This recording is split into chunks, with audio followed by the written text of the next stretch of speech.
Saya ya, sebagai gembala, waktu tutup peti jemaat, itu ya ada perasaan sedih dan lega. Kalau saya tahu kesaksian hidup jemaat itu, dia sudah hidup dalam kebenaran. Kebenaran itu bukan hanya kebenaran hidup, tapi juga kebenaran firman. Bukan hanya di dalam buah-buah roh, tapi juga doktrinnya benar. Saya itu sedih namun lega. Waktu tutup peti itu rasanya seperti saya sudah jabat tangan dengan Tuhan, transfer member. Kalau Anda belum subscribe di channel ini, segera supaya Anda bisa mengikuti terus rema-rema dari Roh Kudus ya. Kita akan buka ayatnya di 2 Yohanes pasal 1. 2 Yohanes pasal 1 ayat 4 sampai 11. 2 Yohanes pasal 1 ayat 4 sampai 11. 2 Yohanes 1 pasal saja. Mari kita baca ayat 4. Tetaplah di dalam ajaran Kristus. Aku sangat bersuka cita bahwa aku mendapati bahwa separuh dari anak-anakmu hidup dalam kebenaran, sesuai dengan perintah yang telah kita terima dari Bapa. Dan sekarang aku minta kepadamu, Ibu, bukan seolah-olah aku menuliskan perintah baru bagimu, tapi menurut perintah yang sudah ada pada kita dari mulanya, supaya kita saling mengasihi. Dan inilah kasih itu, yaitu bahwa kita harus hidup menurut perintahnya. Dan inilah perintah itu, yaitu bahwa kamu harus hidup di dalam kasih.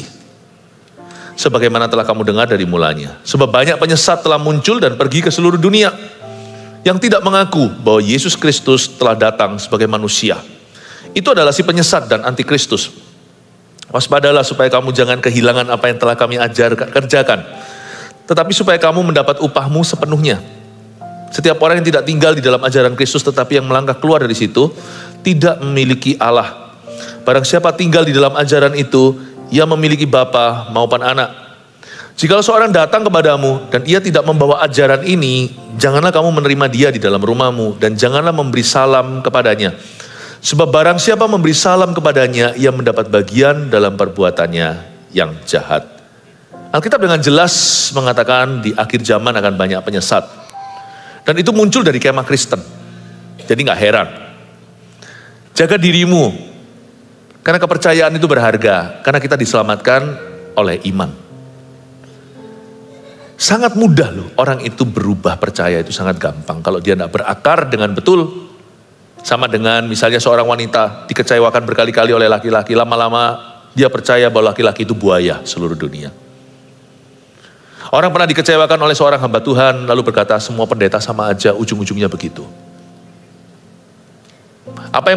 Orang yang pernah dikhianati oleh orang gereja lalu gak mau ke gereja lagi, menganggap semua gereja busuk. Manusia itu gampang sekali kesenggol sedikit berubah setia. Karena itu kalau kita tidak berakar betul, setan bisa ganggu kita. Dengan mudah dia goda, lalu kita berubah percaya.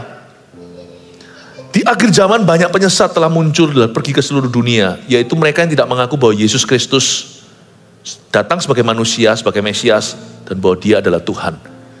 Itu adalah sang penyesat dan antikristus. Dan Yohanes sebagai orang tua gereja, dia berkata, aku sangat bersuka cita bahwa aku mendapati bahwa separuh dari anak-anakmu hidup dalam kebenaran sesuai dengan perintah yang telah kita terima dari Bapa.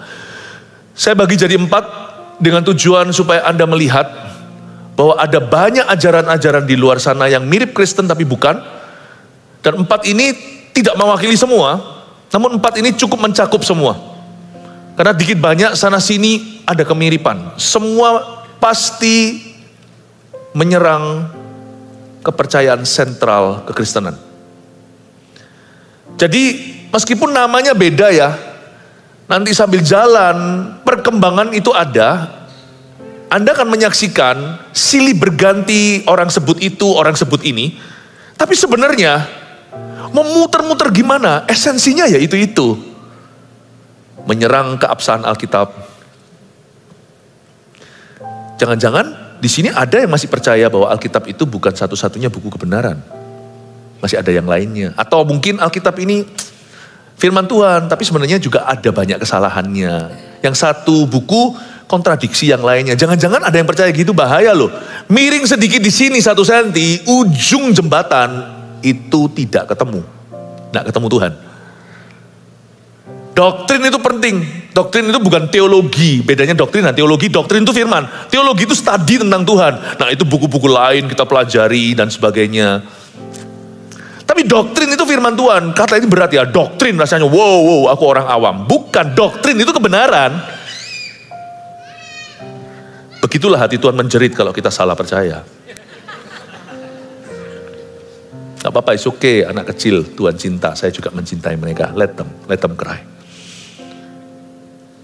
Doktrin itu gak berat. Doktrin itu sesederhana ini loh, Yesus itu Tuhan. Dan dia menjelma sebagai manusia. Yesus itu 100% Tuhan, 100% manusia. Udah, itu doktrin, teologi. Nah, itu panjang lebar, eskatologi. Bicara tentang teori akhir zaman, kedatangan Tuhan, interpretasi.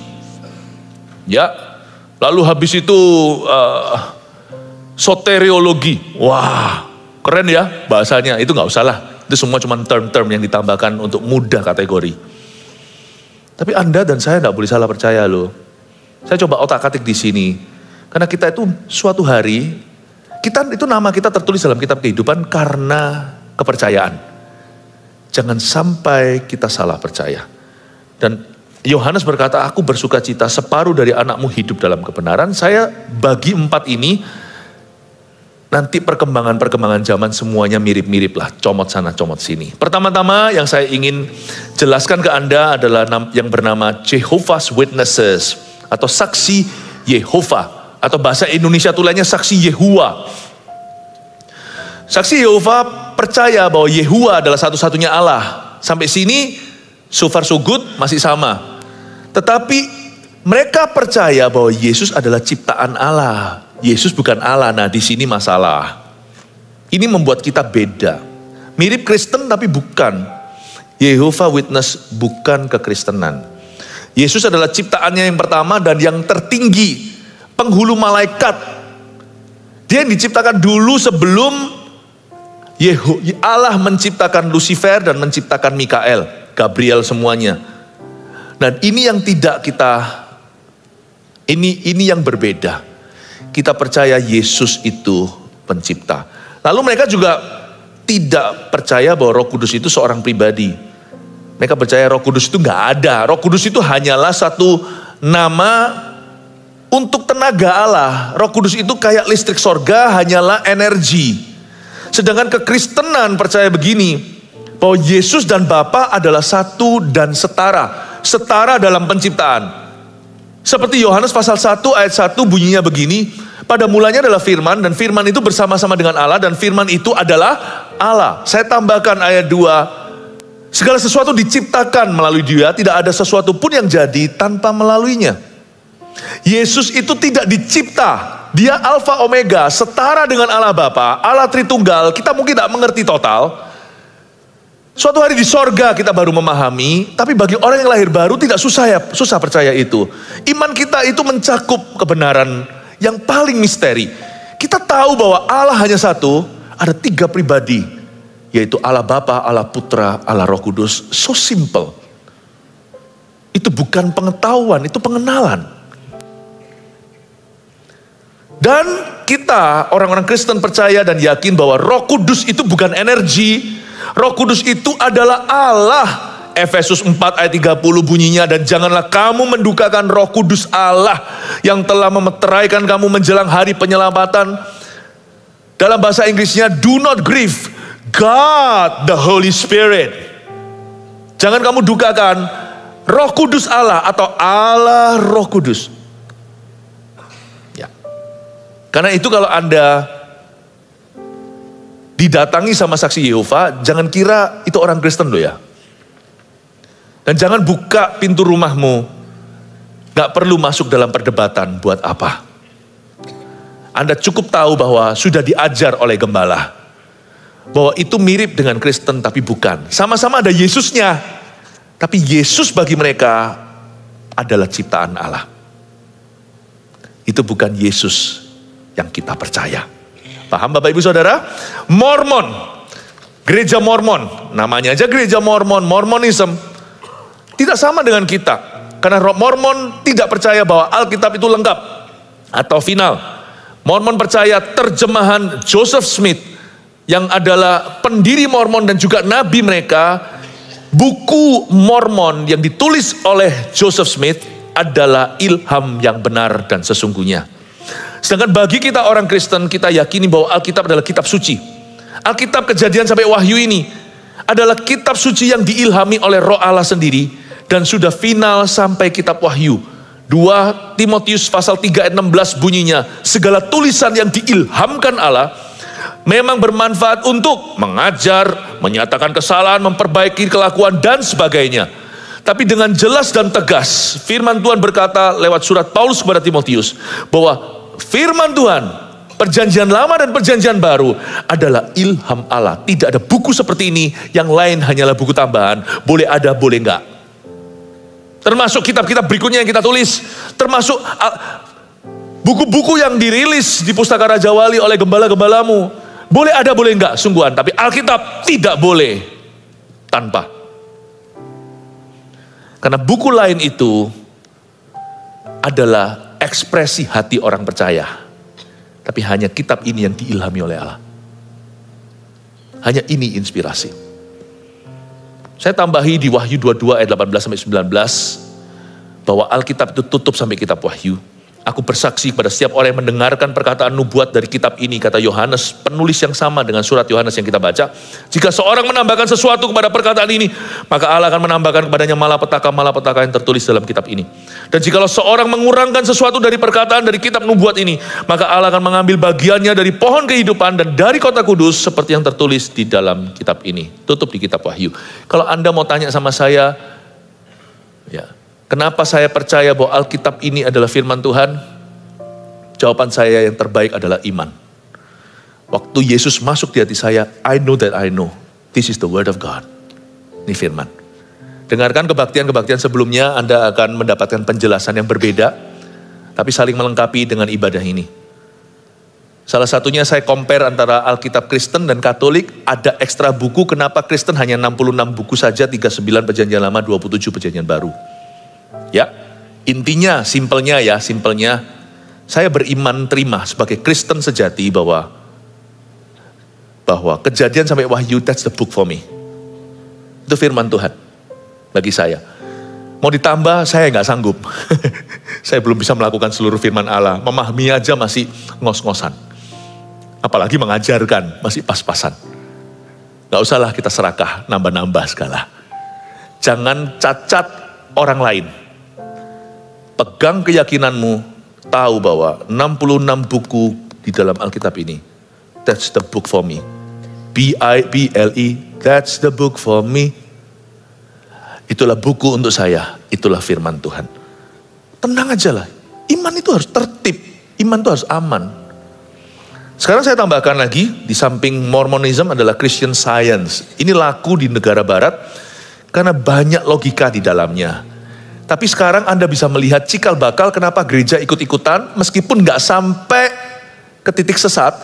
Tapi sekarang mulai trending di dunia ini, gereja-gereja yang menggantikan Injil yang sangat-sangat vulgar, dengan sesuatu yang lebih bisa diterima dan relevan. Jadi kata repentance, pertobatan itu sudah jarang didengungkan. Lebih kepada berbuat baik. Roh Kudus mulai disingkirkan. Lebih condong ke ilmu pengetahuan. Jadi lebih ke sini loh. Lebih kepada motivasi. Lebih ke motivasi. Lebih kepada pikiran positif. Christian Science bahkan sudah lewat perbatasan. Sudah di boundary situ, jauh dari kekristenan meskipun namanya Christian Science atau Scientist. Scientology, sorry. Ya. Banyak selebriti anggota gereja ini. Karena mereka yang logis, mereka tidak bisa menerima kerohanian. Mereka berkata bahwa Roh Kudus itu bukan pribadi Allah. Melainkan ilmu pengetahuan ilahi saja. Yang namanya Roh Kudus itu, kalau bagi saksi Yehova itu energi, bagi Christian Science, Roh Kudus itu ilmu pengetahuan. Divine Science atau your good conscience lah. Itu nuranimu yang baik itu loh, itulah Roh Kudus kira-kira. Ya, kamu masih ada kesalehan, masih ada belas kasihan lihat orang, itu Roh Kudus lah. Bukan pribadi, it's you. Sorga dan neraka itu gak ada. Itu hanyalah pikiranmu. Kalau ada di pikiran ya ada, kalau gak ada ya gak ada. Dan juga dosa serta penyakit itu ilusi belaka. Yang namanya dosa itu gak ada, itu cuma pikiran buruk. Atau mungkin chemistry of the brain, atau mungkin yang namanya kimia otak kita. Nggak ada lah, roh jahat, nggak ada gitu-gituan. Ya. Dosa, penyakit itu semuanya hanyalah ilusi. Gereja pun mulai pelan-pelan ke arah situ, meskipun nggak sampai melompat ke seberang, tapi gereja sekarang sudah jarang berbicara tentang sorga, neraka, kontroversi ya kan. Sorga masih oke, sekali ngomong neraka, kayaknya bukan hanya nggak relevan, cuman tabu untuk dibicarakan. Gereja mendingan ngomong gini aja lah, 5 poin gimana jadi kaya, 7 poin gimana sukses jadi orang, 9 langkah untuk bahagia. Jangan bilang soal akhirat semua lah, itu gak relevan. Christian Science itu pelopor gini-gini. Banyak gereja tidak sampai ke titik itu, tapi mulai luntur. Karena itu kekristenan harus pegang teguh. Perhatikan, dalam kekristenan kita yakin dan percaya bahwa Roh Kudus adalah pribadi ketiga Allah Tritunggal yang diutus pada gereja. He is a real person. Dia pribadi yang nyata. Maka ada firman, orang menghujat anak manusia masih ada ampun, orang menghujat Roh Kudus tiada ampun bagi dia. Aku mengutus seorang penghibur, kalau aku tidak pergi, dia gak akan datang kepadamu. Adalah baik untuk aku pergi meninggalkan supaya sang penghibur datang kepadamu. Dosa, kutuk, sorga, neraka itu semua ada dan nyata. Roma 3 ayat 23 bicara tentang sifat dosa manusia itu sudah mendasar dari bayi lahir, itu bukan cuma pikiran. Tabiat itu sudah dari Adam dan Hawa. Sebab semua orang telah berbuat dosa dan telah jatuh dari kemuliaan Allah. Roma 6 ayat 23 saya tambahkan, upah dosa ialah maut. Maut itu neraka, lautan api. Tetapi karunia Allah ialah hidup yang kekal dalam Kristus Yesus Tuhan kita. Saya tambahkan satu lagi, ini yang luas. Ini melebar. Apapun bisa jatuh di kategori ini. Namanya liberal Christianity atau Kristen liberal. Ini juga disebut sebagai Kristen universal. Yaitu sama aja banyak jalan ke Roma. Begini kira-kira bunyi mereka. Pemahaman Kristen gak boleh sempit lah, tapi harus berkembang mengikuti zaman. Jadi harus terbuka lebar. Dan mereka pun tidak yakin akan Alkitab. Alkitab mengajarkan kebaikan. Tapi bukan otoritas kebenaran. Malahan di dalam Alkitab mereka mengakui banyak kesalahan. Itu sebenarnya nenek moyangnya itu Kristen liberal. Jadi apa nanti tergantung gerakannya. Atau tergantung drivernya, siapa yang mengendarai. Sebenarnya itu Kristen liberal. Banyak sekali. Orang Surabaya bilang banyak pol di mana-mana. Beraneka ragam. Tapi sebenarnya esensinya sama sih, muter-muter yaitu itu. Yang diganggu adalah kristologi atau siapa Kristus. Betul-betul serangannya hanya kepada siapa Kristus dan makna pengorbanannya. Coba ya, sikat dua itu runtuh semua bangunan. Coba kalau kita hanya berdebat soal seputar bahasa roh itu masih ada atau enggak, itu enggak pengaruh ke keselamatan. Paling kepada kehidupan, nanti akan ada bedanya dalam urapan.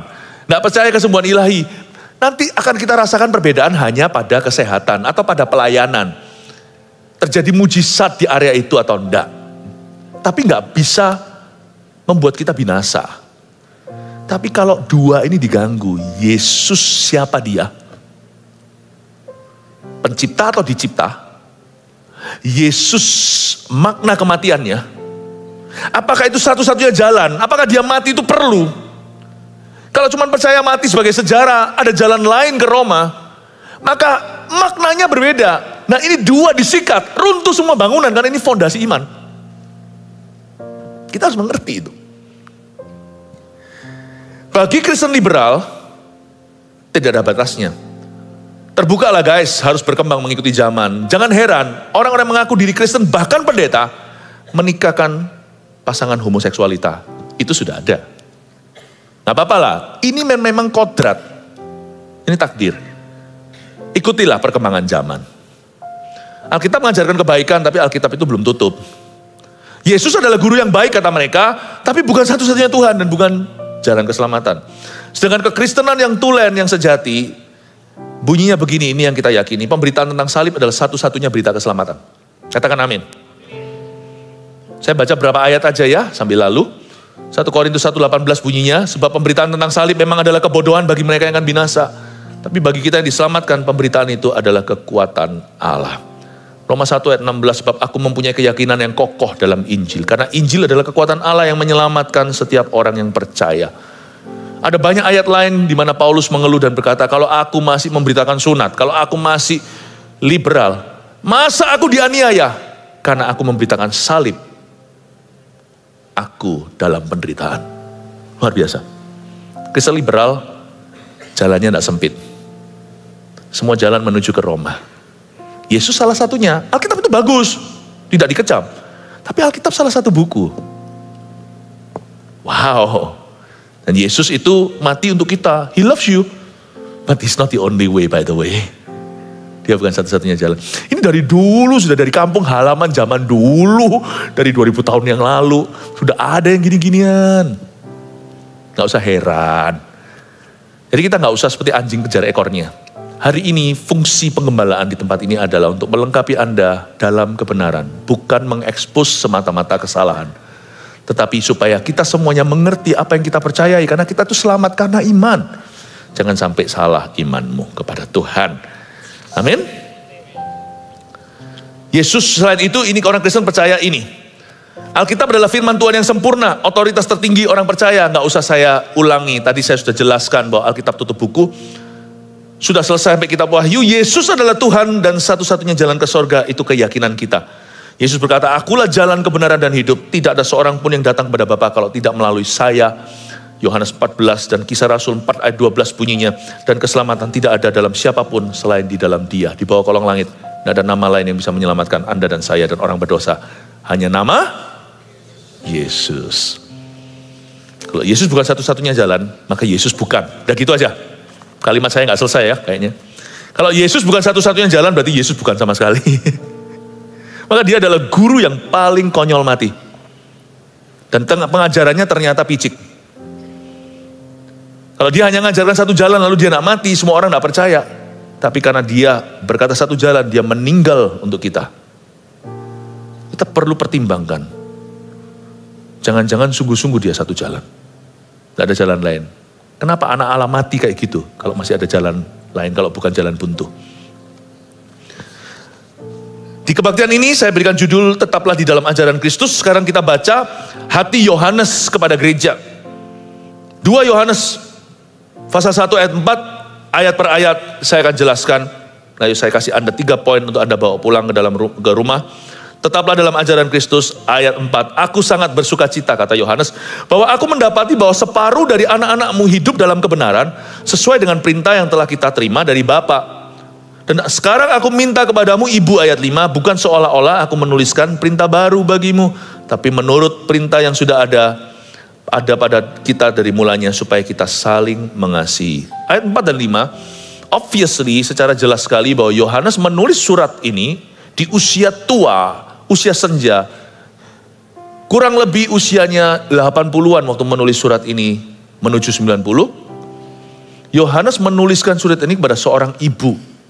Mungkin ibu sungguhan seorang wanita, siapa tahu ada seorang hamba Tuhan perempuan yang sangat direspek seperti Deborah, dia tuliskan supaya disampaikan ke gereja, PIC-nya lah, person in charge, atau mungkin ini bahasa kiasan, siapa tahu, karena itu zaman aniaya gereja mula-mula dianiaya. Jadi kalau dia tulis gereja, nanti pasti akan ditelusuri oleh Itali, oleh tentara Roma. Mereka bisa jadi masalah. Jadi mungkin dia nggak tulis ke gereja A, gereja B, tapi dia tulis kepada ibu. Gereja itu kan seperti ibu pertiwi rohani. Bapa kami di dalam sorga, itu kan doa kita. Bapa kami, korporat ya. Tidak ada doanya Bapak saya. Berarti kita semua terhubung ke saudara seiman. Jangan panggil dia Bapak lah. Kalau Anda sengaja tak beribu di dunia ini. Mempelai Kristus wanita yaitu gereja. Mungkin ibu di sini itu gereja, siapa tahu. Saya tidak tahu lah. Saya tidak tahu. Bisa jadi perempuan sungguhan, bisa jadi perempuan kiasan. Tapi pokoknya dia jelas-jelas berkata, aku bahagia, aku sangat bersuka cita. Karena aku dapati separuh dari anak-anakmu. Misalnya kalau ini ibu adalah perempuan sungguhan, ibu rumah tangga.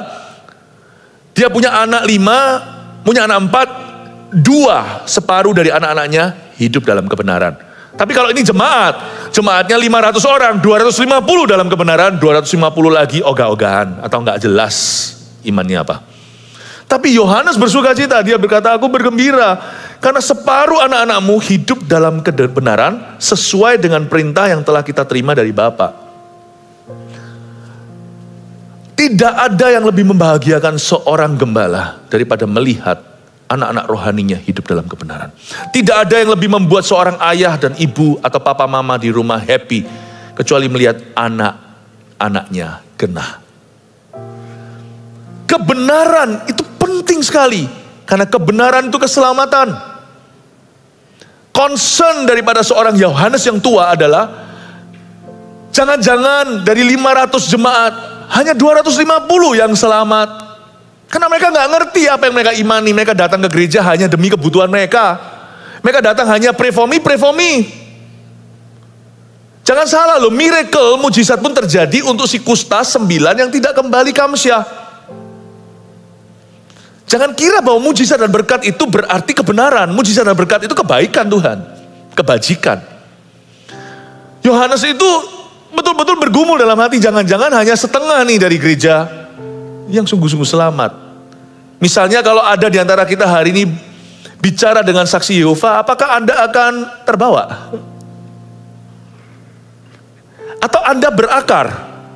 Saya sebagai gembala sidang, itu menjadi concern dan beban saya. Gereja ini bukan asiknya rame-rame. Mau gak mau semua gereja punya mandat. Sekalipun kita tidak cetuskan. Gereja itu ya pelayanannya ya, dari penyerahan anak. Oh bahkan lebih lah ya. Dari sejak hamil sudah didoakan. Sampai penguburan. Saya ya, sebagai gembala, waktu tutup peti jemaat. Itu ya, ada perasaan sedih dan lega.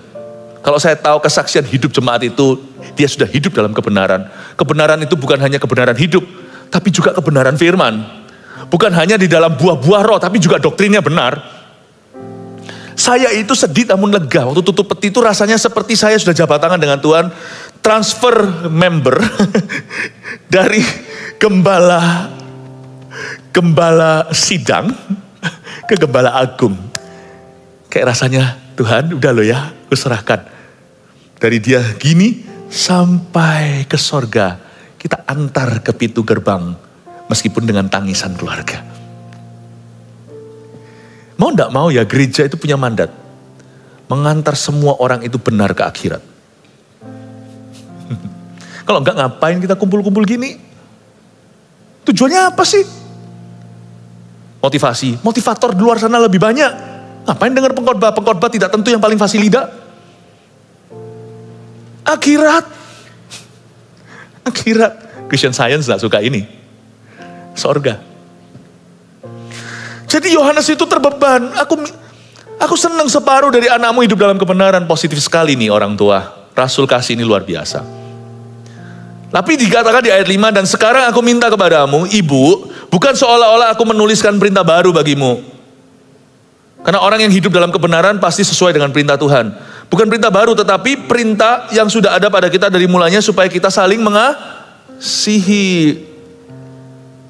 Jadi kasih sekalipun terbesar, dia tidak lengkap tanpa kebenaran. Saya coba sekarang, ikuti saya ya, malam-malam gini ikut mikir ya. Kasih dan kebenaran, dua-dua ini sama pentingnya, meskipun kasih terbesar. Buat apa kau melakukan sesuatu yang benar, bahkan korbankan tubuhmu di api, bahkan berikan segala sesuatu dan bicara dalam bahasa malaikat tanpa kasih? 1 Korintus 13, kau seperti bunyi gemerincing dan tong kosong nyaring. Memang betul, kasih itu terbesar. Tapi coba kasih, namun orang itu tidak percaya yang benar. Waktu saya dan istri saya honeymoon 25 tahun yang lalu pergi ke Eropa, itu luar biasa. Itu bulan madu yang bahagia, senang, tapi melelahkan karena bisa pindah negara dalam satu hari. Ikut travel, ikut tour maksudnya. Dan di dalam bus kami itu kita ikut tour lokal, jadi bukan orang Indo. Di dalam bus kami itu ada sepasang suami istri orang Latino. Orang Latin Amerika, bukan orang Barat. Ya, tapi orang kayak Spanish begitu. Baiknya namanya John. Namanya Kristen. Baik Paul, penuh kasih. Apa-apa selalu ngalah, kasih orang lain dulu. Harusnya Kristen malu. Mereka saksi Yehova. Waktu saya tahu saksi Yehova, waktu saya sebelum menikah, lulus kuliah teologi, kok saya ini sudah jadi hamba Tuhan dalam masa lajang saya. Saya tahu itu, meskipun dia mencipta sungkan, orang ini luar biasa. Malah saya introspeksi, orang Kristen kok jarang yang begini. Penuh, tanda kutip, kasih, bukan kasih Yesus. Karena Yesus yang dia percaya adalah Yesus yang dicipta. Saya melihat dia penuh kasih kepada semua anggota. Saya masih muda, umur 25 waktu menikah. Dia mungkin sudah umurnya kira-kira 30 lebih, 35, lebih tua. Jadi dia lebih mengkokoi gitu di seluruh bus itu. Wah, yang paling gentleman segalanya. Jangan sampai ya Bapak Ibu Saudara, kita jadi buta karena sungkan. Kalau ada orang yang baik sama kita, kita ngikut padahal ajarannya salah. Berapa banyak di gereja juga begitu kan? Kita sungkan.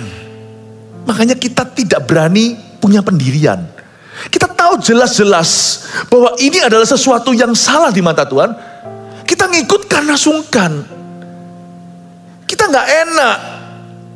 Hao isi katanya.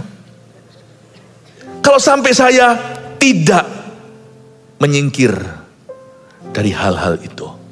Gak enak. Orang Kristen harus tegas. Kalau soal kebenaran, berdiri pada kebenaran. Meskipun orang lain terasa seperti baik hati, menimbulkan rasa sungkan luar biasa dalam dirimu. No is a no, yes is a yes. Kita itu pada saat honeymoon itu berapa hari atau minggu itu bersama-sama dengan bus itu. Saya gak jadi saksi Yehova. Enggak tuh. Pendeta muda, hamba Tuhan masih muda waktu itu, umur 25. Enggak tuh. Saya tahu kebenaran. Kebenaran saya tidak bergantung sungkan sama siapa baik dulu sama saya. Inilah sebabnya nanti di JG-JG bisa disusupi. Orang-orang yang mencipta sungkan, apalagi orang-orang yang punya pengaruh. Jangan takut kalau soal kebenaran, stand up. Stand up. Amin. Ya. Kita lihat ayat yang ke-6. Dan inilah kasih itu, yaitu bahwa kita harus hidup menurut perintahnya. Dan inilah perintah itu, yaitu bahwa kamu harus hidup dalam kasih, sebagaimana telah kamu dengar dari mulanya. Betul-betul seorang kakek yang menulis diputar-putar, padahal banyak hikmatnya. Ini bukan bertele-tele, coba Anda baca lagi. Dan inilah kasih itu. Dia mulai dengan kasih, yang dia Rasul kasih. Yaitu bahwa kita harus hidup menurut perintahnya. Kalau kamu mengasihi Yesus, kamu tidak cuma cinta-cinta, love, kasih-kasih. Kamu bukan hanya mengamalkan kasih, tapi kamu akan mengamalkan kasih itu dalam kebenaran firman. Kebenaran firman, sungguhan. Kebenaran doktrin firman. Dan jikalau kamu ikut perintah itu, dan inilah perintah itu, yaitu bahwa kamu harus hidup dalam kasih, sebagaimana telah kamu dengar dari mulanya. Kalau kamu mengasihi Tuhan, kamu akan menjunjung tinggi kebenaran firman. Dan kalau kamu menjunjung tinggi kebenaran firman, kira-kira begitu bunyi firman ini. Kamu pasti hidup dalam kasih. Karena perintah Tuhan yang pertama adalah kasihilah. Jadi poin ke-1 saya tuliskan apa yang kita bisa pelajari. Bagaimana kita bisa tetap di dalam ajaran Kristus. Yang pertama, hiduplah dalam kasih Kristus. Agar iman kita berakar dalam kebenaran. Sebab orang yang hidup dalam kasih, itu kebenaran itu bisa lebih berakar dalam dirinya. Paham ya? Suasana paling kondusif untuk kebenaran itu bisa berakar, bertumbuh turun ke bawah, berakar ke bawah, lalu bertumbuh ke atas adalah kasih. Sayangnya, yang namanya John ini, orang Latin, sayangnya dia punya manifestasi atau wujud kasih, tapi dia tidak berakar pada doktrin firman Allah. Tapi sesuatu yang bukan diajarkan oleh firman. Terhitung enggak kasih itu? Tidak. Dia belum berada di dalam kasih Kristus. Sekalipun orangnya baik. Tapi sayangnya banyak orang Kristen. Doktrinnya benar. Sikat kiri kanan. Jahatnya. Ampun deh. Serang semua. Ya, sudahlah. Kamu taat perintah Tuhan. Tapi kok gitu kelakuanmu? Memang betul kebenaran itu kuat sekali, kokoh, dan saya mengagumimu. Tapi kenapa jahat hatimu? Kalau memang kau bercokol pada kebenaran itu, kenapa tidak kau lakukan perintah ke-1? Kasihilah sesamamu. Pikir dong metode caranya. Ini ketimpangan yang terjadi. Jadi saya gabungkan, saya dapat aplikasi. Nomor 1 tadi, hiduplah dalam kasih Kristus, supaya imanmu berakar dalam kebenaran. Kalau kita itu hidup dalam kasih Kristus, lalu kita cari kebenaran, kebenaran itu pasti berakar. Makanya gak bisa, kalau kita itu mau berakar dalam kebenaran itu kita belajar teologi sendirian di rumah, otodidak, lalu habis itu cuman korespondensi, gak mau ke gereja, tutup diri karena pernah ada trauma. Gak usah, aku akan tumbuh sendiri dalam kasih. Mau ngasih tembok, karena kasih itu saudara kembar, kau ambil satu yang satunya mati. Dia kembar siam. Banyak cerita di mana seorang kembar satu meninggal, tak lama kemudian yang satunya meninggal pula. Nggak tentu sih selalu terjadi begitu, tetapi ada juga yang demikian. Coba kalau Anda perhatikan, perintah Tuhan yang ke-1, semua kebenaran itu berdasar itu dulu. Doktrin tertinggi itu kasih. Ya, tapi jangan kita mentang-mentang pokoknya mengasihi Yesus, tapi kita percaya Yesus dicipta, ya salah. Memang kau mengasihi, tapi salah. Tapi kalau kita mau hidup berakar dalam kebenaran, nggak bisa teori, nggak bisa doktrin belaka, mesti harus sengaja hidup dalam kasih terhadap sesama. Dan mesti ada komunitas untuk backup itu. Karena kasih itu adalah satu koin dengan 2 sisi, kembar siam, satu mati, satunya akan meninggal dunia. Pertama, kasihlah Tuhan dengan segenap hati. Kedua, yang sama dengan itu, kata Tuhan Yesus, kasihlah sesamamu manusia. Makanya, orang yang sendirian, sekalipun dia belajar teologi, pasti sesat suatu hari. Pasti. You cannot survive that way.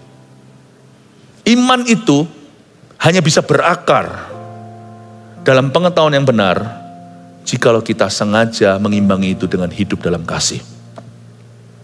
Yohanes tahu ini, makanya dia bolak-balikkan itu. Cukup sulit untuk dimengerti sekilas waktu kita baca. Dan inilah kasih itu, yaitu kita hidup menurut perintahnya. Dan inilah perintahnya itu, hiduplah dalam kasih. Kakek ngomong apa sih? Sekarang saya ngerti. Bahwa suasana paling kondusif untuk buah apel, itu adalah hawa sejuk. Kalau Anda mau bunga anggrek, mau membudidayakan itu harus ada iklim tertentu. Misalnya sakura yang sifatnya kering kerontang itu. Jangan taruh di Kanada, apalagi di kutub utara. Mati dia harus tempat gersang. Di tempat tanaman lain mati, dia hidup sesehat-sehatnya.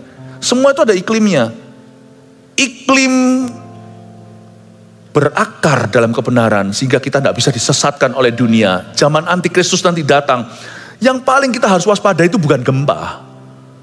Bukan perang. Sekarang orang gonjang-ganjingnya perangnya ini itu. Sebenarnya yang harus dijaga adalah keyakinan kita kan Tuhan.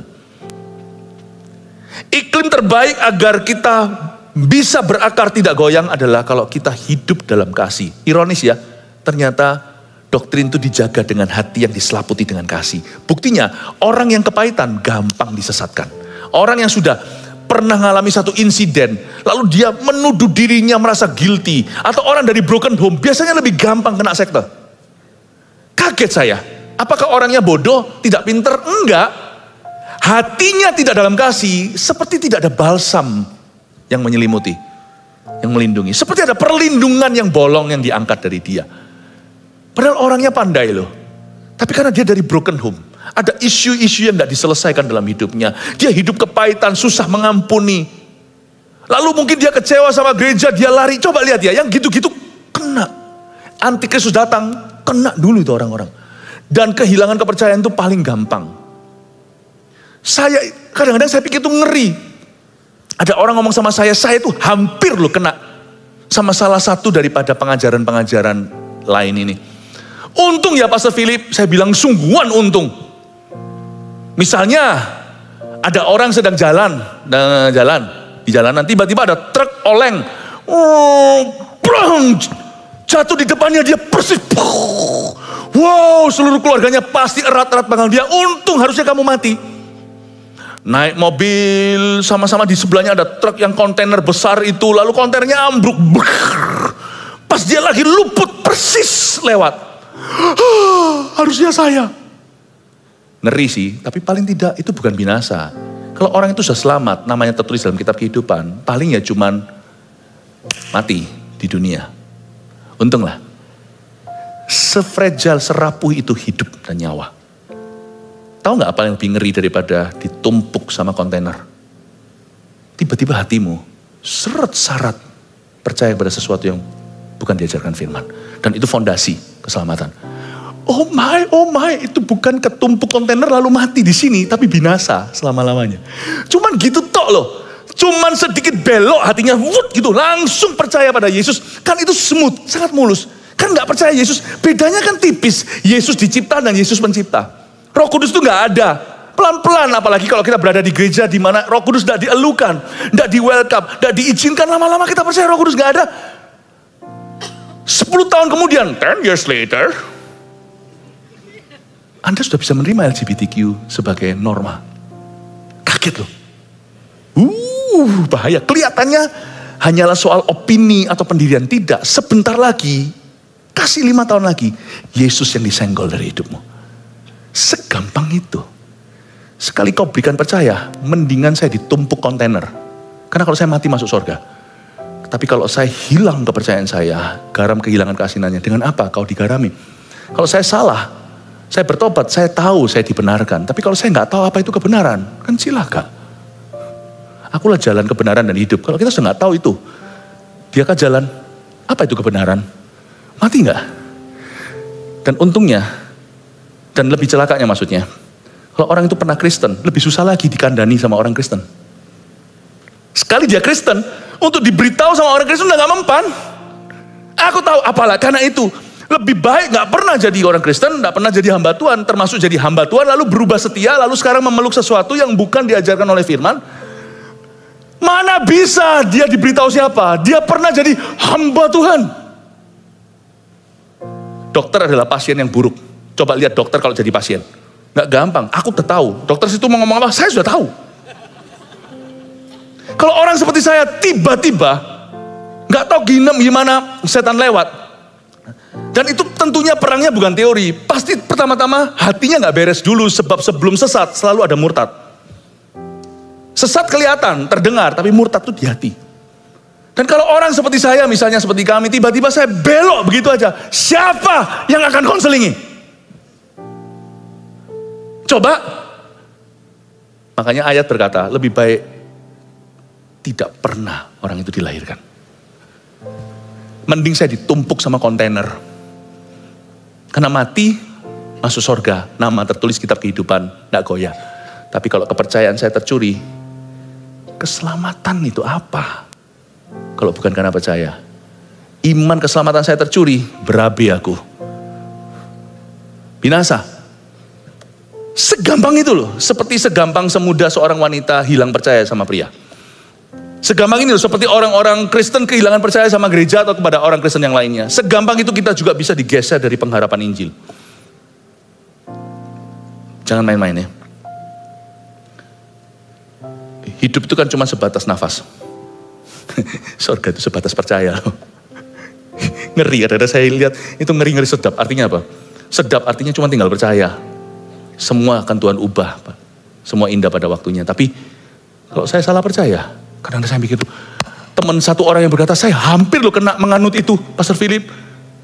Saya itu padahal dibesarkan di gereja loh. Saya berkata, untung ya Pastor Philip. Saya berkata, Anda enggak tahu seuntung apa Anda. Coba ada hari itu, tergait sudah. Hilanglah selama-lamanya. Jangan main-main. Saya ngomong gini bukan nakut-nakuti, tapi untuk persiapan. Karena ujung di sana itu, dunia ini akan semakin anti-Christ. Dan yang perlu diwaspadai bukan perang-perangnya. Percayalah saya, udahlah. Gak usah tunggu perang dunia ketiga. Itu nanti Harmagedon dan perang Gog dan Magog. Gak sekarang lah. Apa yang terjadi Iran segalanya itu belum waktunya. Don't worry. What you need to worry is to guard your belief. Untuk mempertahankan kepercayaanmu, setia pada Injil. Will you be faithful? Apakah Anda akan setia? Ayat 7, sebab banyak penyesat telah muncul dan pergi ke seluruh dunia, yang tidak mengaku bahwa Yesus Kristus telah datang sebagai manusia.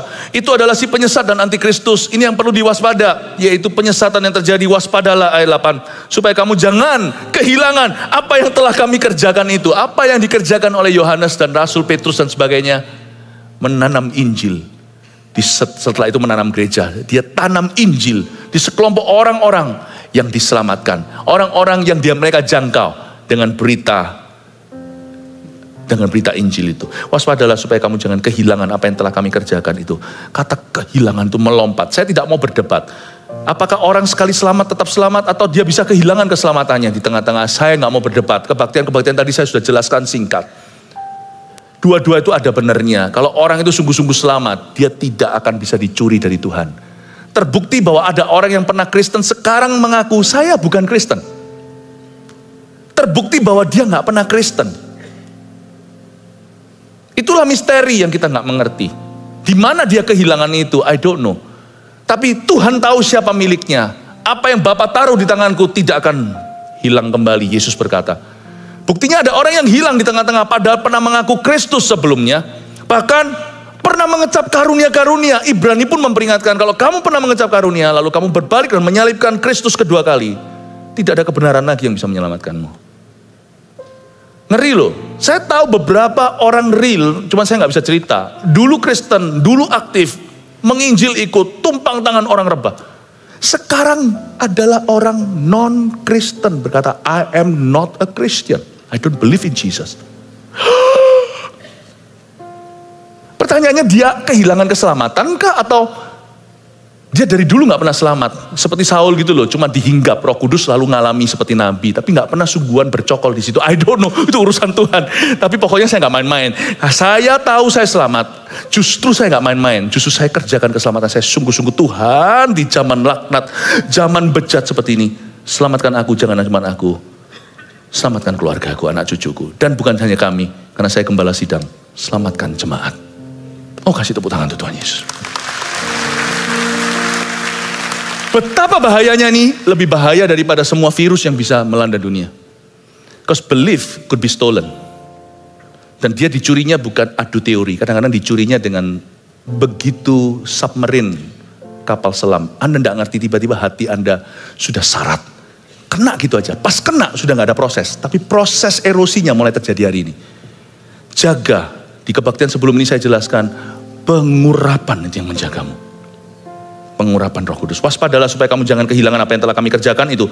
Tapi supaya kamu mendapat upahmu sepenuhnya. Setiap orang yang tidak tinggal di dalam ajaran Kristus, tetapi yang melangkah keluar dari situ, berarti dia pernah di dalam kan kalau dia melangkah keluar. Tetapi yang melangkah keluar dari sana, tidak memiliki Allah. Catat baik-baik. He does not have God. Kenapa? Karena dia murtad? Bukan. Karena dia keluar dari ajaran. Ketika dia keluar dari ajaran Kristus, dia tidak memiliki Allah. Apakah dia membunuh? Apakah dia berzina? Tidak tentu. Dia keluar dari ajaran Kristus. Dulu percaya Alkitab itu benar, sekarang percaya Alkitab itu masih tunggu. Hah? Dulu percaya Yesus itu satu-satunya jalan, sekarang berkata, kebaikan. Wow! Tidak, setiap orang yang tidak tinggal di dalam ajaran Kristus, tetapi yang melangkah keluar dari situ, bukan berarti dia nggak pernah mampir, dia pernah tinggal. Dia nggak pernah tinggal, tapi dia pernah mampir. Mampir beberapa orang seperti seorang teman yang saya barusan sebutkan. Dia itu kira-kira 10 tahun jadi orang Kristen dan berapi-api, lalu habis itu, gitu aja. Sebenarnya lebih tepatnya karena menikah sih. Tapi sungguhan loh ya, kok bisa kerasan ya dalam pelarian terhadap Tuhan. Saya jadi curiga, orang itu memang gak pernah diselamatkan. Ya, ini Calvinis, Armenian, terlalu ribet lah, gak usah inilah, dua-dua ada benernya. Kalau saya punya prinsip ya mungkin ya dari dulu gak pernah selamat lah. Dia itu karena kena kebangunan rohani ikut itu lah ya. Dalam suasana pekat itu satu orang tumbang tangan ya orang sembuh lah. Itu urapan korporat, ya gitu aja lah positive thinkingku. Atau mungkin bisa jadi ya, kamu kehilangan apa yang telah kami kerjakan. Atau kamu tidak tinggal dalam ajaran Kristus, pernah mampir sih. Tapi melangkah keluar dari sana. Kamu tidak memiliki Allah. You don't have God. you will not see God. You will not meet God. Please, kita nih ketemu di sini kan? Nanti siapa duluan nggak tahu. Namanya kematian kan misteri. Kalau sampai saya duluan, saya mau lihat Anda di sana loh ya. Nggak mau kita sia-sia gembalakan Anda lalu hanya di dunia. Meskipun nanti di sana gembala agung, kami sudah pensiun. Pensiun itu di sorga. Tapi saya mau lihat Anda di sana loh ya. Awas loh ya, tiba-tiba saya tunggu nggak ada di situ.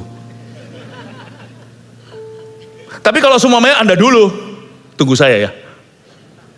Jangan masuk dalam-dalam di McDonald-nya saja, di luar-luarnya. Tunggu gembalamu. Kalau Anda bisa selesai dengan baik, saya juga akan menyelesaikan dengan baik. Jangan sampai kami setelah berkhotbah, kami pun ditolak. Tujuan kita bukan sampai dunia, tapi sampai kekekalan. You have to make it. Karena dunia antikristus akan lebih ngeri nanti. Dan buat anak cucu Anda, guru kencing berdiri, murid kencing berlari. Papa enggak tahu apa-apa, anak tumpul teologi ya. Bukan berarti kita harus berteologi ria. Enggak punya doktrin apa-apa. Papa enggak berakar. Culture gereja tiada. Anak-anaknya cul-culan bahasa Yunaninya. Lepasan. Sampai ujung sana, momok yang mereka hadapi tidak sebanding dengan momok yang Anda hadapi di zaman Anda. Maksudnya kebalik, momokmu tidak bisa membandingi, tidak bisa sebanding dengan momok mereka. Kita nggak ngalami zaman gila, semua nggak ada absolut, semua tanya Google misalnya. Zaman dulu, orang yang same sex marriage, semua berkata, wih kok bisa begitu. Zaman sekarang, kalau kamu nggak dukung picik hati, lain momoknya. Makanya saya suka kemarin pada waktu kebaktian anak-anak, wow dari kecil mereka sudah diajar. Firman Tuhan menjadi church builders. We are church builders. Wah kemarin itu lucu. Di sini di ibadah di sini aja belum lagi ke seluruh GMS. Sini aja 4.000 plus anak-anaknya. We are church builders. Saya khotbah dengan sungguh-sungguh untuk anak-anakmu. Sampai ngos-ngosan saya sempat lari ke sana bawa kursi datang ke sini. Kalau Anda yang datang kemarin nggak usah tonton videonya, saya malu. Saya lompat-lompat gini gitu, memastikan anakmu, anak Anda, mengerti firman Allah. Dan waktu mereka memberikan persembahan persepuluhan atau persembahan sukarela setiap minggunya, anak kecil tuh beda sama orang tuanya. Mereka tuh angkat tuh begini loh, mereka tuh angkat tuh begini loh. Kak Pau has done a good job. Kak Pau sudah ajari mereka. Dari kecil sudah diajarin untuk tunduk sama Mamon, tapi untuk cinta Tuhan. Persembahkannya begitu. Saya terharu. Anak-anak kita akan mengalami yang beda. Papa mama harus ngerti sedikit lah ya. Baca Alkitab sana. Nggak ngerti tanyalah sama kami. Itulah tujuannya gereja. Setiap orang yang tidak tinggal dalam ajaran tidak memiliki Allah. Perhatikan serius loh kalimat itu. Ini bukan orang yang keluar sana bakar-bakar gereja. Bukan. Ini orang yang tidak tinggal di ajaran Kristus. Otomatis nggak punya bapak. Jika seorang datang kepadamu ayat 10 dan ia tidak membawa ajaran ini. Nah, jaga-jaga kalau ada orang mampir ke rumah Anda atau ke CG Anda, ke cell group atau kelompok Anda. Jika seorang datang kepadamu dan ia tidak membawa ajaran ini, dia bawa Injil lain bukan setia pada Injil yang lama. Janganlah kamu menerima dia ya. Jangan kamu menerima dia di dalam rumahmu dan jangan memberi salam kepadanya. Sebab barang siapa memberi salam kepadanya, ia dapat bagian dalam perbuatannya yang jahat. Jangan di like ya. Ngapain scroll gitu nganggur apa? Jangan di like, jangan di follow. Nggak ada bahasa gitu karena zaman itu belum ada teknologi. Sekarang kan sudah ada sosial media, jadi saya tambahkan pengertiannya. Kalau ada orang datang padamu tidak bawa ajaran benar, jangan kamu terima dia. Di dalam rumahmu jangan, dan jangan memberi salam kepadanya. Sebab barang siapa memberi salam kepadanya, ia mendapat bagian dalam perbuatan yang jahat. Bukan berarti sama John tadi yang ada di bus kami. Ini John bukan adik saya ya, ini John orang Latino, orang Latin ya. Bukan berarti saya nggak sapa dia every morning, setiap pagi saya berkata, good morning John, good morning. Tetap ramah, meskipun beda percaya. Nggak memberi salam itu bukan temu sapa, tapi tidak sengaja fellowship dengan dia. Bukan ketemuan di dalam level bersama-sama, banding dan bincang tentang Tuhan, bukan. Temu salam, menghormati, menghargai, Kalau ada urusan di luar sana, kita sama-sama memastikan bahwa win-win solusi yang terbaik untuk semua pihak. Jadi berkat secara positif. Tapi saya tidak cari nasihat. Dan saya tidak menganggap dia dan saya Tuhannya sama. Meskipun saya hargai perbedaan dan mengasihi, tapi saya punya keyakinan tidak kompromi. I'm not ashamed of the gospel. Aku tidak malu akan Injil, aku punya keyakinan kokoh akan Injil itu, Roma 1 ayat 16. Good morning itu bukan berarti memberi salam. Jangan memberi salam kepadanya itu, jangan membuat bonding apa-apa. Jangan. Sebab barang siapa memberi salam kepadanya yang mendapat bagian dalam perbuatannya yang jahat. Saya kasih poin-poinnya dulu ya, sebab sudah sampai ayat 11. Yang pertama tadi, hiduplah dalam kasih Kristus agar iman kita berakar dalam kebenaran. Yang kedua, tinggallah di dalam ajaran Kristus yang sehat demi keselamatan jiwa kita sendiri. Catat. Lalu yang ketiga, kan jangan beri salam kan. Kalau ada orang bawa ajaran lain ini, kamu jangan terima dia di rumahmu. Sebab barang siapa memberi salam kepadanya, ia dapat bagian dalam perbuatannya yang jahat. Yang ketiga, tolaklah semua pengajar sesat dengan tegas demi keselamatan orang lain juga. Munculkan aja 3-3 sudah, tolong difoto supaya nanti nggak usah catat-catat di sini, catat di rumah, silakan. Ya, gini ya, saya kasih awas-awas ya, ingat. Oke, terima kasih sudah difoto semuanya. Haleluya. Saya kasih beberapa tips praktis. Kalau misalnya hati Anda sedang gelisah gundah gulana, cari Alkitab. Itu bukan waktunya untuk kembangkan ilmu lalu studi buku-buku. Lain cerita kalau hatimu sudah berakar betul dan baik, silakan. Tapi biasanya orang kalau ada isu, misalnya dia sempat mengalami suatu musibah dalam hidupnya atau apa, lalu dia mulai cari-cari kebenaran. Tidak sedikit sudah pernah terjadi dalam hidup ini, orang-orang yang awalnya fine-fine saja, baca buku tidak ada saringan, buku itu ada bahayanya, buku juga bisa jadi berkat. Lalu dia baca, kena deh. Waktu baca itu kan orang merenung, tercuri sesuatu, lalu dibelokkan ke arah opini buku. Dan akhirnya tidak sedikit di antara orang-orang, mungkin tidak banyak yang saya kenal, tapi hamba-hamba Tuhan bukan 1-2, hamba Tuhan loh, pendeta yang tahu firman. Akhirnya pengajarannya menjadi aneh, lalu menjadi sesat. Cuman gara-gara buka pintu, kamu jangan kasih salam. Kalau hatimu benar, ya sudah, kembangkan itu nanti kan pasti jernih. Tapi kalau hati kita itu sedang menggebu-gebu dengan sebuah gejolak tertentu, lalu kita cari-cari buku, kemungkinan nanti ngundang buku yang salah. Saya sarankan buku yang aman itu selalu adalah firman. Kalau Anda sedang mengalami pergumulan. Silahkan kalau Anda mau kembangkan buku-buku dan sebagainya, oke lah. Dan juga hati-hati, satu tips praktis lagi, jangan mau diajak debat. Karena itu bukanlah tanggung jawab Anda. Penginjilan itu ada penginjilan yang sifatnya ABC. Ya, penginjilan A itu adalah penginjilan yang ada di dalam lingkup Anda. Orang-orang yang sudah Anda kenal. Itu tanggung jawabmu, jelas itu. Keluarga misalnya, teman. Penginjilan B adalah orang-orang yang di luar lingkaran itu. Yang secara tidak langsung mungkin Anda perlu orang tengah. Bisa enggak ya, kamu ngomong sama adikku. Nah itu. Jadi terpaksa saya harus debat dengan mereka. Kalau enggak, mereka itu enggak akan give up. Mereka akan terus datangi. Dan justru tahu ini Kristen, malah justru didatangi. Itu prioritas. Jadi saya terpaksa, saya ngomong sama mereka pasang badan. Kalau Anda didatangi seperti itu, tolak aja mentah-mentah dengan sopan. Terima kasih tidak.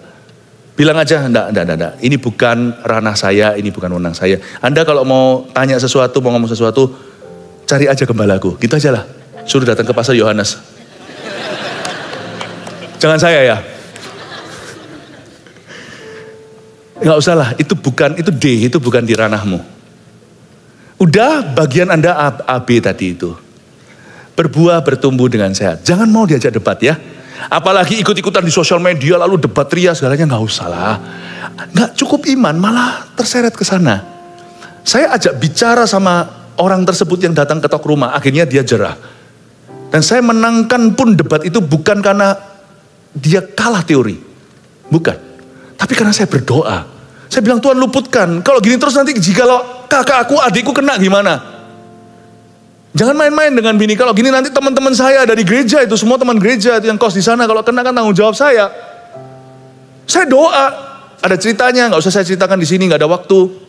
Saya ketemu dengan mereka, itu yang senior bawa yang junior lari di depan saya. Itu rumah saya itu ada slope-nya begini, ada turun gunungnya begini, untuk driveway untuk mobil. Itu dia itu lari sampai hampir jatuh, itu saya lihat, saking takutnya itu karena urapan, bukan karena saya menang debat. Sebab minggu sebelumnya saya menang debat dengan seorang sekte Korea, seorang perempuan dan satu lagi temannya datang untuk berdebat. Saya harus habisi mereka dalam debat saya. Dan mereka ngaku kalah. Saya ajak terima Tuhan, gak mau. Dia berkata, aku tetap di sekte ini. Saya tahu ini bukan teori, ini spirit. Jangan please, saya tanggung jawab untuk Anda. Karena saya gembalamu, kami gembalaan. Anda semua tanggung jawab. Jadi cukup saya jelaskan ini, Anda sudah tahu bedanya, Anda sudah bisa melihat benar dan salah. Udah, gak usah ikut-ikutan. Sosial media semuanya gak usah, yang tertib aja. Ada waktu, masih ada waktu, tinggalkan screen time-nya. Kalau masih ada waktu, ayo sini yuk. Bantu kita berdoa. Kalau ada waktu, lakukan sesuatu yang berguna. Jangan ikut berdebat ya. Nah, kalau di CG misalnya, ada orang yang datang lalu ajarannya aneh-aneh. Anda sebagai CGL, jangan kalah hawa. Meskipun CGL-nya ini kan awam ceritanya, waduh aku barusan diangkat dulu ogah-ogah, akhirnya saya mau. Lalu tiba-tiba datang, kan namanya tamu tidak diundang siapa bawa kan kita tidak tahu. Lalu tiba-tiba salah satu itu adalah orang-orang yang mengajarkan sesuatu yang bukan firman. Semua orang kasih kesempatan, kesaksian, tiba-tiba dia ngomong sekali ngomong, dia dominasi 40 menit. Ya jangan diizinkan lah. Tapi Anda berkata, lu tapi pastor saya sungkan. Dia sekolah teologi ya. Dia mau sekolah teologi ya kayak. Dia mau jemaat 1 juta, punya jemaat 1 juta kayak. Yang kami percayai di CGL di rumah itu, yang tanggung jawab atas sekelompok orang 5, 7, 10. It's you, not him. Kalau dia gentleman, datangnya ke kita. Nggak menyusup masuk di CG-nya. Anda harus bisa ambil mic-nya. Nah, kalau dia dominasi 40 menit, lainnya kesaksian-kesaksian, aplikasi-aplikasi.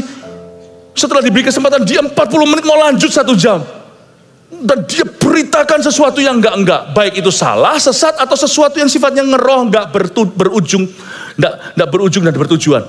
Anda harusnya bisa ambil alih. Harusnya begini cara ambil alih ya. Saya kasih contoh ya. Tiba-tiba dia ngomong ini susah untuk di-cut. Ada orang yang enggak ada komanya kan.